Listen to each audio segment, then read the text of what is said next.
Comment ça va, premièrement? Ben, ça va bien. Ça fait combien de temps que tu es sur ton premier protocole qu'on t'a suggéré de faire? Ça doit faire 2 semaines et demie environ. OK. Et on t'a mis sur plusieurs nutriments différents. Et comment est-ce qu'on en est venu à suggérer ces suppléments-là? Pour différentes raisons.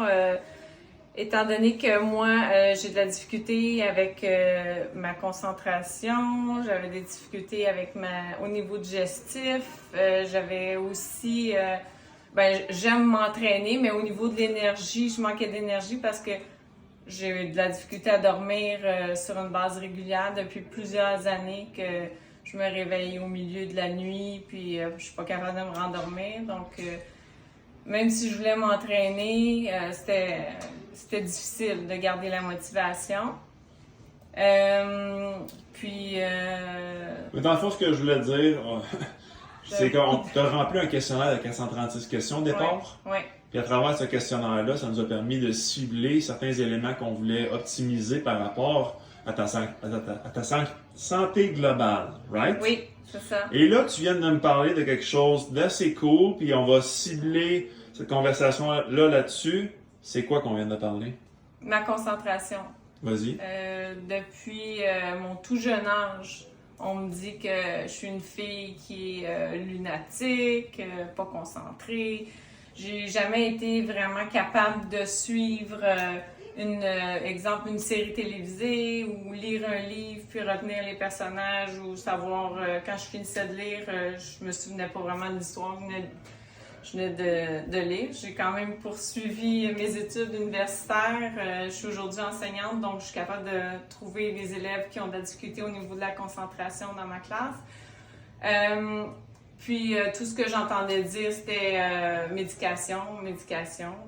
C'est la seule solution pour les élèves qui ont un trouble de déficit d'attention. Un déficit d'attention. Mm-hmm. Dans mon bulletin, moi, au primaire, sans gêne, je peux dire aujourd'hui, j'avais un E en savoir écouter parce qu'à l'époque, c'était dans les bulletins, c'était savoir écouter, savoir lire. Puis tout ce qu'on disait, c'était que j'étais dans la lune. Donc, cette semaine, pour la première fois, ça m'a vraiment comme flashé. J'étais en train d'écouter une série, puis assez compliquée parce que c'est une enquête policière, il y a plusieurs personnages. Puis après 3 épisodes, puis je me souviens d'avoir essayé de l'écouter cette série-là il y a 2 ans, puis j'avais décroché complètement.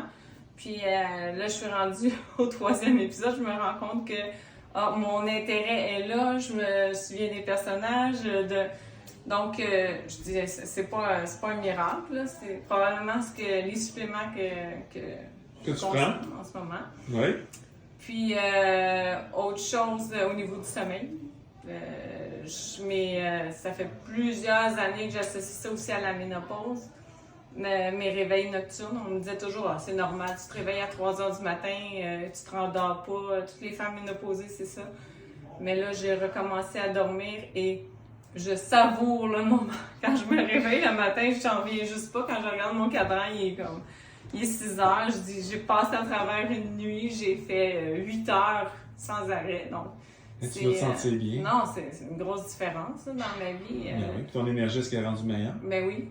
Ben oui. J'ai toujours le goût de bouger. Là. Je suis capable de m'entraîner 5 fois semaine, puis j'ai le goût d'en faire plus. Hein. Donc, au niveau de mon travail aussi, c'est bénéfique. Donc, j'ai besoin d'énergie avec des enfants. J'ai 32 élèves, donc l'énergie, ça m'en prend. Je suis abasourdi par tout ça et je suis très heureux pour toi. Ben, moi aussi. Merci. Bravo.